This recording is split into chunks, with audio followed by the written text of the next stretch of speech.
नमस्कार। पेश एक डोगरी गज़ल। हौला हो तू की लफ्ज़ेंगी गंदे करदा जा करना। हौला हो तू की लफ्ज़ेंगी गंदे करदा जा करना। हालत अपने पैह्ले कोला मंदे करदा जा करना। हालत अपने पैह्ले कोला मंदे करदा जा करना। समझ नहीं आई कुन मजबूरी घेरी लैता अज तुगी। समझ नहीं आई कुन मजबूरी घेरी लैता अज तुगी। जिसलै दिक्खना जित्थें दिक्खना शंदे करदा जा करना। जिसलै दिक्खना जित्थें दिक्खना शंदे करदा जा करना। इक पेटै दी गल्ल होवै तां चलदा फिरदा पाली लैं। इक पेटै दी गल्ल होवै तां चलदा फिरदा पाली लैं।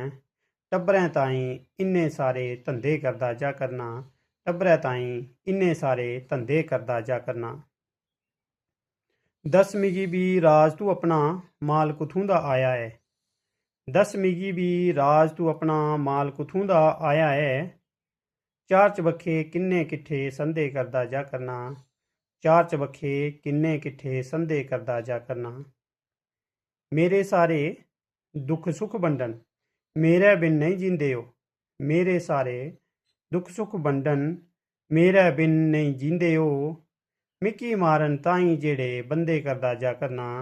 मिकी मारन ताईं जेड़े बंदे करदा जा करना। हौला हो तू की लफ्ज़ेंगी गंदे करदा जा करना। हालत अपने पैह्ले कोला मंदे करदा जा करना। हालत अपने पैह्ले कोला मंदे करदा जा करना। शुक्रिया।